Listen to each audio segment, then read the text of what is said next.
আসসালামু আলাইকুম। পলিব্যাগ পদ্ধতিতে গাছের বীজ অথবা চারা রোপণ পদ্ধতি দেখতে পাচ্ছেন। পলিব্যাগের ভিতর আমরা এখানে গোবর সার মিশ্রিত মাটি নিয়েছি। এই যে দেখেন কিভাবে প্যাকেটে ওঠাচ্ছি।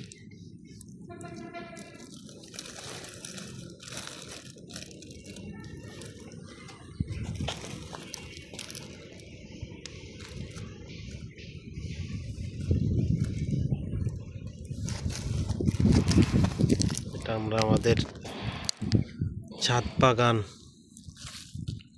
কৃষির জন্য আমরা হচ্ছে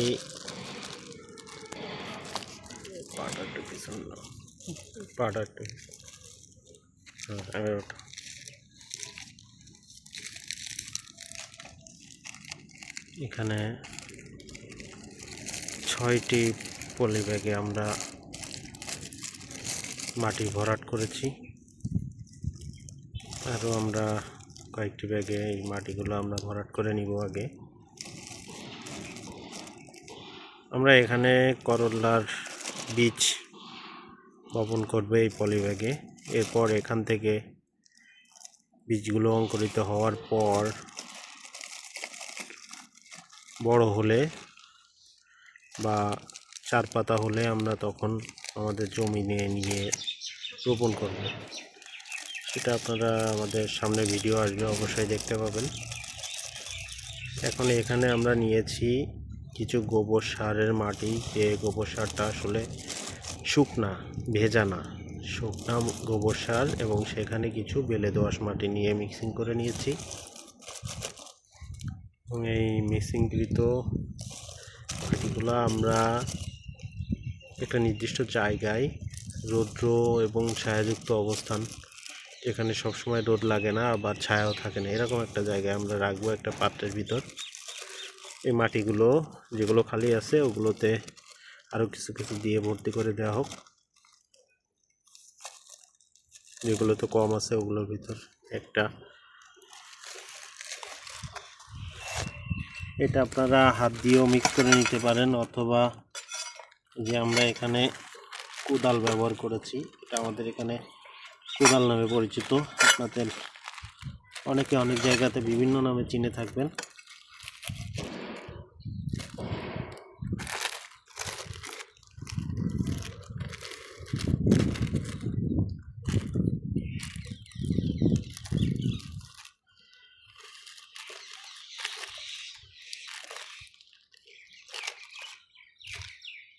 সবগুলাতে কিছু কিছু দিয়ে ভর্তি করে দেওয়া হোক। আপনাদেরকে আমি দেখাবো যে কিভাবে আসলে করলার বীজগুলো রোপণ করলে সহজে চারা উৎপাদন করা যায়। প্রসেসটা আমি দেখাবো, সাথেই থাকুন। এটা আমরা প্রথমে মাটিটা আমরা নিয়ে নিচ্ছি একটা পলিব্যাগের ভিতর।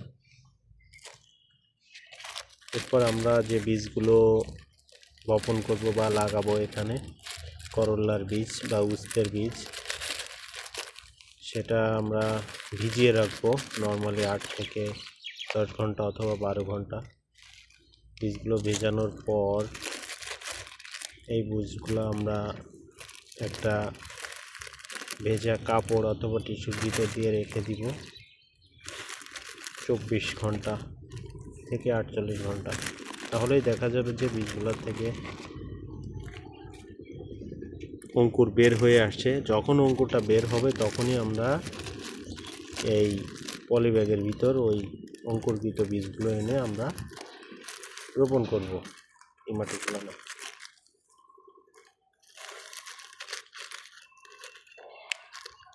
শক্তগুলো ফেলে দাও।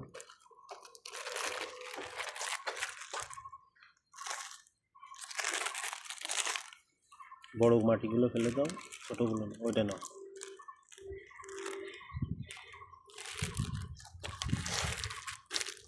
এখানে আমাদের হাতে কলমে প্রশিক্ষণ চলতেছে। ভবিষ্যতে আমাদের এই উদ্যোক্তা ভাই এভাবে চাষাবাদ করবে, এরকম একটা প্ল্যান। আমরা এখানে মাটিগুলো নিয়ে নিয়েছি। আমরা এটার ভিতরেই করলার বীজগুলো রোপণ করব।